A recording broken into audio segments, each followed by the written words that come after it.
दोस्तों, कई बार ऐसा होता है कि आपको इंस्टेंटली लोन की जरूरत पड़ती है, पैसों की जरूरत पड़ती है और सिविल स्कोर अच्छा ना होने के कारण या फिर लोन के पूरे प्रॉपर डॉक्यूमेंट्स ना होने के कारण आपको कोई भी लोन नहीं देता है। अब भाई ऐसे में पैसे ना होने के कारण आपका जो काम है वो भी वहां पर रुक जाता है और आप काफी ज्यादा परेशान हो जाते हो। तो अब आपको बिल्कुल भी टेंशन लेने की जरूरत नहीं है, क्योंकि आज की इस वीडियो में ऑन डिमांड पर आपका सागर भाई आपको यह बताएगा कि कैसे आप सिर्फ आधार कार्ड के बेस पर लोन ले सकते हो। और भाई ये जो लोन है ये इंस्टेंट लोन है। यहां पर आप 15,000 से लेकर 80,000 रुपए तक का loan instantly with in the 5 minutes ले सकते हो।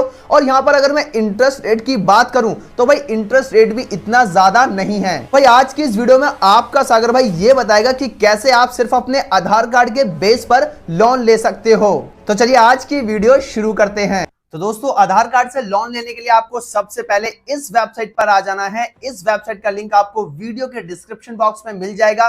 Whenever you click on that link, you will be redirect to the same dashboard, same website। जब भी आप उस लिंक पर क्लिक करेंगे आपके सामने इसी तरीके की वेबसाइट ओपन हो जाएगी। अब आप यहाँ पे देख सकते हैं कि आप इस वेबसाइट के थ्रू सबसे पहले 10K यानी 10,000 लोन के लिए अप्लाई कर सकते हैं। इसके बाद आप इस वेबसाइट के थ्रू 20K यानी 20,000 लोन के लिए अप्लाई कर सकते हैं। और इसके बाद फिर इसी वेबसाइट से आप यहाँ पर 50,000 रुपए लोन के लिए अप्लाई कर सकते हैं। अब अप्लाई करने के लिए आपको सबसे पहले अप्लाई LOR कम लोन इस ऑप्शन पर क्लिक करना है। क्लिक करने के बाद यहाँ पर आपको अपना मोबाइल नंबर फिल करना है। इस कैप्चा कोड को एज इट इज यहाँ पर फिल करना है और नीचे रिक्वेस्ट OTP के ऑप्शन पर क्लिक करना है। आपके मोबाइल पे एक OTP सेंड किया जाएगा। उस OTP को यहाँ पर फिल करेंगे और नीचे वेरीफाई OTP के ऑप्शन पर क्लिक करेंगे। अब यहाँ पर आप देख सकते हैं इस पूरे फॉर्म को आपको टोटल 4 स्टेजेस में फिल करना है। सबसे पहले आपको यहाँ पर अपनी वेंडर कैटेगरी चेक करनी है। इसके बाद हमें यहाँ पर एप्लीकेशन फॉर्म को फिल करना है। फिर हमें यहाँ पर कुछ नेसेसरी डॉक्यूमेंट्स को अपलोड करना है और इसके बाद लास्ट में हमें अपनी एप्लीकेशन को फाइनल सबमिट कर देना है। अब क्योंकि ये जो पूरा लोन है ये आपको आधार कार्ड के बेस पे मिलता है, तो यहाँ पर ऑप्शन लिखा हुआ है do you have Aadhaar card. तो यहाँ पर ऑलरेडी यस का ऑप्शन जो है वो सिलेक्ट होके आया है, नो का कोई ऑप्शन ही नहीं है। नीचे हमें अपनी वेंडर कैटेगरी को चूज करना है। तो यहाँ पर 2 कैटेगरी दी गई है, कैटेगरी सी और कैटेगरी डी। इसके बाद यहाँ पर आपको सी कैटेगरी के ऑप्शन को सिलेक्ट करना है और इसके बाद नीचे नेक्स्ट के ऑप्शन पे क्लिक करना है। इसके बाद हम यहाँ पर आ जाते हैं सेकंड स्टेज में, जो है फिल एप्लीकेशन फॉर्म। अब यहाँ पर हमें अपना आधार वेरिफिकेशन करना होगा, तो अपना आधार नंबर हम यहाँ पर फिल करेंगे। इसके बाद इस कैप्चा कोड को यहाँ पर एज इट इज फिल करेंगे। अब यहाँ पर आप अपने आधार कार्ड का वेरिफिकेशन 2 तरीके से कर सकते हैं, एक वेरीफाई विद OTP और दूसरा वेरीफाई विद बायोमेट्रिक। तो यहाँ पर आपको वेरीफाई विद OTP के ऑप्शन पे क्लिक करना है। अब इसके बाद आपके आधार कार्ड में जो भी मोबाइल नंबर रजिस्टर्ड है उस पे एक OTP सेंड किया जाएगा। उस OTP को यहाँ पर फिल करेंगे और नीचे वेरीफाई के ऑप्शन पर क्लिक करेंगे। आधार OTP के वेरीफाई होते यहाँ पर जो आपका आधार कार्ड है वो वेरीफाइड हो जाएगा और आपके सामने नीचे पूरा एक एप्लीकेशन फॉर्म जो है वो ओपन होके आ जाएगा। अब इसके बाद यहाँ पर जो पूरा ये एप्लीकेशन फॉर्म है आपको फिल करना है। अब इस एप्लीकेशन फॉर्म को फिल करने के लिए सबसे पहले आपको यहाँ से अपना स्टेट जो है वो चूज कर लेना है। तो जिस भी स्टेट में अभी आप करेंटली रह रहे हैं उस स्टेट को यहाँ से सिलेक्ट कर लेंगे। इसके बाद यहाँ पर आपको टाउन या डिस्ट्रिक्ट जो है वो सिलेक्ट करना है। इसके लिए इस ऑप्शन को ड्रॉप डाउन करेंगे और जो भी आपका टाउन है, डिस्ट्रिक्ट है, उसको यहाँ पर सिलेक्ट कर लेंगे। इसके बाद यहाँ पर आपको name of the ULB option को ड्रॉप डाउन करना है और अपनी जो ULB है उसको यहाँ पर सिलेक्ट कर लेना है। इसके बाद यहाँ पर आपको अपना वार्ड नेम टाइप करना है और इसके बाद यहाँ पर अपना वार्ड नंबर लिखना है। अगर यहाँ पर आपका वार्ड नेम ऑटोमेटिकली फिल होके आ रहा है जो कि गलत है, तो उसे आप यहाँ पर रिमूव करके मैनुअली टाइप भी कर सकते हैं। इसी तरीके से अगर आपका ward number automatically incorrect fill होके आता है तो यहाँ पर आप उसे रिमूव करके मैनुअली फिल भी कर सकते हैं। इसके बाद अगला सेक्शन आता है पर्सनल इंफॉर्मेशन का। तो अगर आप यहाँ पर मेंबर ऑफ CIG हैं तो यहाँ पर यस करेंगे, अदरवाइज इस ऑप्शन को नो करेंगे। अगर आप मेंबर ऑफ JLG हैं तो इस ऑप्शन को यस करेंगे, अदरवाइज नो करेंगे। नीचे यहाँ पे कुछ बेसिक डिटेल्स आपको ऑटोमेटिकली फिल की हुई दिख जाएंगी जो कि आधार वेरिफिकेशन से आई हैं, जैसे आपका नेम, आपका डेट ऑफ बर्थ, आपका मोबाइल नंबर, जेंडर। अब जो डिटेल्स यहाँ पर फिल नहीं है उनको हम यहाँ पर फिल कर देते हैं। जैसे आपको यहाँ पर अपना फादर नेम या फिर स्पाउस नेम फिल करना है तो अगर आप मैरिड हैं तो अपना स्पाउस नेम फिल करेंगे, अगर आप यहाँ पर अनमैरिड हैं तो अपना फादर नेम यहाँ पर फिल करेंगे। इसके बाद यहाँ पर आपको अपना मैरिटल स्टेटस सिलेक्ट करना है। अगर आप यहाँ पे मैरिड सिलेक्ट करते हैं तो यहाँ पर आपको अपने बच्चों की डिटेल्स को भी फिल करना होगा। लेकिन अगर आप यहाँ पे सिंगल सिलेक्ट करते हैं या फिर अगर आप सिंगल हैं तो यहाँ पर आपको कोई भी बच्चों की डिटेल्स को फिल नहीं करना होगा। इसके बाद यहाँ पर आपको अपनी सोशल कैटेगरी के ऑप्शन को ड्रॉप डाउन करना है और यहाँ पर जो कैटेगरीज है वो है जनरल, SC, ST, OBC।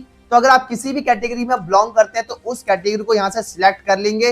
इसके बाद अगर आप पर्सन विद डिसेबिलिटीज हैं, यानी अगर आप फिजिकली हैंडीकैप्ड हैं तो इस ऑप्शन को यहाँ पर यस करेंगे, अदरवाइज नो करेंगे।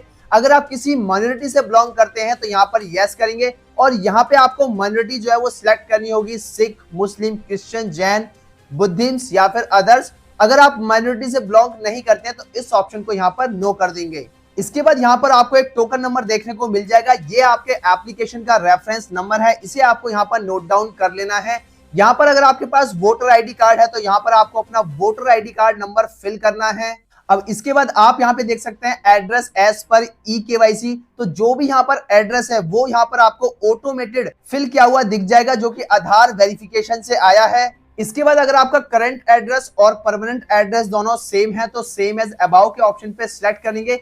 इसके बाद ऊपर का जो भी एड्रेस है, परमानेंट एड्रेस है, वो यहाँ पर ऑटोमेटेड सिलेक्ट हो जाएगा। लेकिन अगर आपका करंट एड्रेस कुछ और है तो उसको आप यहाँ पे मैन्युअली फिल कर सकते हैं। इसके बाद यहाँ पर आपको वेंडिंग एक्टिविटी सिलेक्ट करनी है तो इस ऑप्शन को ड्रॉप डाउन करेंगे और आप जो भी आपकी वेंडिंग एक्टिविटी है, जैसे fast food and food items आप सेल करते हो या फिर आप फ्रूट्स या फिर वेजिटेबल सेल करते हो या फिर होम डेकोरेशन के जो हैंडीक्राफ्ट के सामान होते हैं वो आप सेल करते हो या किचन के आइटम्स आप सेल करते हो, तो यहाँ पर आपको मल्टीपल ऑप्शंस दिख जाएंगे। अगर आप कोई भी सर्विस प्रोवाइडर हो, किसी भी तरीके के आप सर्विस प्रोवाइड करते हो तो उसको भी आप यहाँ पे सिलेक्ट कर सकते हो। इसके बाद यहाँ पर आपको सिलेक्ट करना है प्लेस ऑफ वेंडिंग। तो जब इस ऑप्शन को ड्रॉप डाउन करेंगे तो क्या आप जो सर्विस प्रोवाइड करते हो वो कोई फिक्स लोकेशन है या फिर मोबाइल लोकेशन है, यानी आप घूम घूम के कोई सर्विस प्रोवाइड करते हो, तो हम जो करते हैं अपनी फिक्स लोकेशन पर सर्विस प्रोवाइड करते हैं। इसके बाद ड्यूरेशन ऑफ वेंडिंग, यानी कितना मंथ और कितने साल से आप इस सर्विस को प्रोवाइड कर रहे हो, तो यहाँ पर हम मंथ और जो ईयर है वो सिलेक्ट कर लेंगे। इसके बाद डन के ऑप्शन पे क्लिक करेंगे।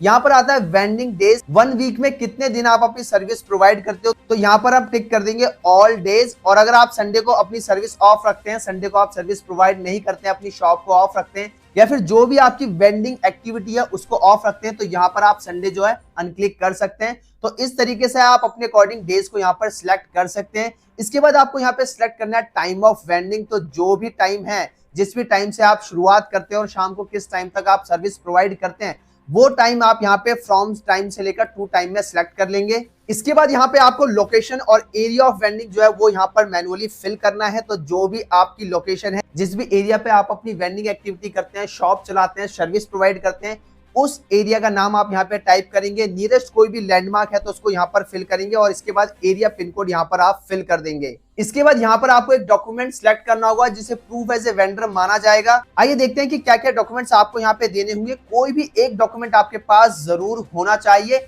सबसे पहले ड्रॉप डाउन करेंगे, यहाँ पे आप proof of receiving one time assistant during lockdown, तो आपको यहाँ पे कॉपी ऑफ बैंक अकाउंट देना है। आप पासबुक की कॉपी दे सकते हैं, बैंक अकाउंट स्टेटमेंट भी आप यहाँ पे दे सकते हैं। तो इस ऑप्शन को आप यहाँ पे यस या नो सिलेक्ट कर लेंगे। इसके बाद अगर आपके पास किसी भी स्ट्रीट वेंडर एसोसिएशन का मेंबरशिप है, उसका कोई आईडी प्रूफ है, कोई कार्ड है, तो यहाँ पर आप यस या नो सिलेक्ट कर सकते हैं। इसी के साथ अगर आपके पास यूएलबी से कोई भी प्रोसेसन मिला है, कोई डॉक्यूमेंट है, तो उसको आप यहाँ पे यस या नो सिलेक्ट कर सकते हैं। इसी के साथ अगर आपके पास कोई भी टीवीसी या फिर यूएलबी की कोई भी रिपोर्ट है तो उसको भी आप यहाँ पे यस या नो अपने अकॉर्डिंग सिलेक्ट कर सकते हैं। इसके बाद यहाँ पर आपको अपनी मंथली फैमिली इनकम जो है वो टाइप करनी है। तो आप यहाँ पे जो भी आपकी पूरी फैमिली की मंथली इनकम है वो आप यहाँ पे टाइप कर सकते हैं, जैसे 20,000 या फिर 30,000 या फिर 40,000, 50,000। तो जो भी आपकी मंथली फैमिली इनकम है उसको आप यहाँ पे टाइप कर सकते हैं। इसके बाद यहाँ पर आपको देनी है अपनी बैंक डिटेल्स आपको इसलिए देने ताकि जो भी लोन पास होगा वो आपके इसी बैंक अकाउंट में ट्रांसफर कर दिया जाएगा।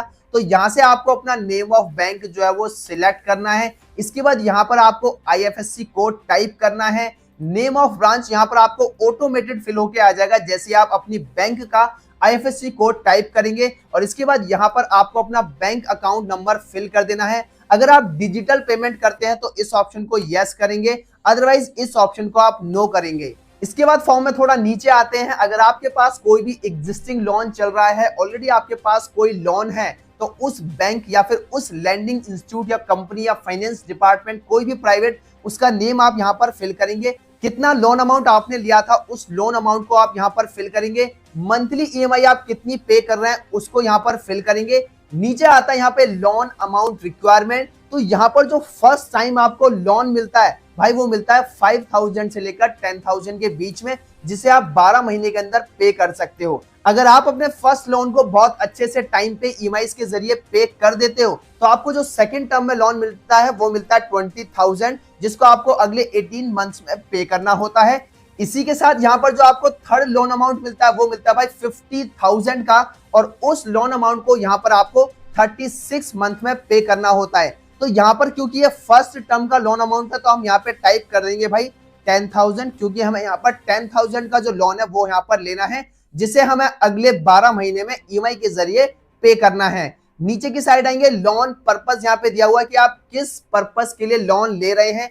क्या आप वर्किंग कैपिटल के लिए लोन ले रहे हैं, क्या आप बिजनेस एक्सपेंशन के लिए लोन ले रहे हैं, या फिर कोई भी एसेट्स परचेज करना चाहते हैं उसके लिए आप ये लोन ले रहे हैं। तो भाई हम जो ये लोन ले रहे हैं ये है बिजनेस एक्सपेंशन के लिए। और इसके बाद पूरी एप्लीकेशन को अच्छे से एक बार चेक करने के बाद, फिल करने के बाद, सारे टर्म्स को अच्छे से चेक करने के बाद नीचे आपको सबमिट के ऑप्शन पे क्लिक करना है। अब इसके बाद यहाँ पर आ जाते हैं हम तीसरे स्टेज पे, जो है डॉक्यूमेंट अपलोड। अब यहाँ पर आपको अपनी एक पासपोर्ट साइज फोटो जो है वो अपलोड कर देनी है। इसी के साथ जो भी आपकी बैंक अकाउंट स्टेटमेंट है या फिर बैंक की पासबुक है, उसका एक फोटो खींच के, एक फोटो क्लिक करके आप यहाँ पर अपलोड कर दीजिए। ये दोनों डॉक्यूमेंट्स को सक्सेसफुली अपलोड करने के बाद आपको नीचे सबमिट के ऑप्शन पे क्लिक करना है। अब इसके बाद हम पहुंच जाते हैं फॉर्म के फाइनल स्टेप पे, जो है सबमिट एप्लीकेशन। अब यहाँ पर आपको दो ऑप्शन देखने को मिल जाते हैं, एक है submit your application to market place, और दूसरा ऑप्शन है भाई submit your application to your preferred lender. अब यहाँ पर आपको दोनों में से कोई भी ऑप्शन को सिलेक्ट कर लेना है। फॉर एग्जाम्पल, अगर आप सेकंड ऑप्शन को सिलेक्ट करते हैं, submit your application to you preferred lender, तो यहाँ पर आपको प्रेफर्ड लेंडर के ऑप्शन को ड्रॉप डाउन करके उसको सिलेक्ट कर लेना है, या फिर आप अपनी प्रेफर्ड ब्रांच से भी इस लोन को इशू करा सकते हैं। इसके बाद यहाँ पर आपको सब यूएलबी भी सिलेक्ट कर लेना है। इसके बाद यहाँ पर आपको टर्म्स को एक्सेप्ट करना है, और नीचे की साइड काफी सारे टर्म एंड कंडीशंस यहाँ पर आएंगी। अब इसके बाद आपके सामने सारे टर्म एंड कंडीशंस आ जाएंगी। नीचे की साइड आएंगे, ड्रॉप डाउन करेंगे। अब पहले आपको इस एप्लीकेशन को यहाँ पर सेव करना है, तो सेव के ऑप्शन पे क्लिक करेंगे तो ये पूरी एप्लीकेशन जो है वो सेव हो जाएगी। और इसके बाद यहाँ पर आप नीचे सबमिट के ऑप्शन पे क्लिक करेंगे। अब इतना करते ही आपकी जो यहाँ पर एप्लीकेशन है वो सक्सेसफुली सबमिट हो जाएगी, और आपके सामने एक एप्लीकेशन नंबर भी शो हो जाएगा। इस एप्लीकेशन नंबर को आपको कहीं भी नोट डाउन करके लिख लेना है, ताकि ये आपके काम आ सके। और इसके बाद आपको नीचे यहाँ पे डन के ऑप्शन पे क्लिक करना है। अब इतना करते जो आपकी एप्लीकेशन है वो फाइनली सबमिट हो जाएगी, और यहाँ पर आप अपनी एप्लीकेशन के स्टेटस को भी ट्रैक कर सकते हैं। जैसे आप ट्रैक करेंगे तो यहाँ पे आपका एप्लीकेंट नेम और एप्लीकेशन आईडी जो है वो शो हो जाएगी। अब इसके बाद का प्रोसीजर आप बहुत ध्यान से सुन लीजिए। जो भी आपने प्रेफर्ड ब्रांच सिलेक्ट किया है, उस बैंक ब्रांच से आपके पास कॉल आती है, और आपको वहां पे डॉक्यूमेंट वेरिफिकेशन के लिए बुलाया जाता है। सारे डॉक्यूमेंट्स को आपको वहां पर ओरिजिनली शो करना है। डॉक्यूमेंट्स के वेरीफाई होने के बाद विद इन द 2 डेज आपके बैंक अकाउंट में जो भी आपका लोन अमाउंट है वो इशू कर दिया जाता है। तो भाई इस तरीके से आप अपने आधार कार्ड के बेस पर लोन ले सकते हो। मैंने इस वीडियो में A to Z चीजें आपको एक्सप्लेन कर दी, लेकिन फिर भी अगर आपके मन में कोई भी कंफ्यूजन है, कोई डाउट है, कुछ चीज आप मुझसे पूछना चाहते हैं, तो आप यहां पर मुझे इंस्टाग्राम पर कनेक्ट करके पूछ सकते हैं। मैं वहां पर आपकी डेफिनेटली हेल्प करूंगा। So I hope you guys just enjoy this video. अगर आपको वीडियो पसंद आई हो तो चैनल को सब्सक्राइब करना मत भूलना। वीडियो को भी लाइक करके अपने फ्रेंड के साथ शेयर कर देना। Thank you so much and thanks a lot. जय हिंद, जय भारत।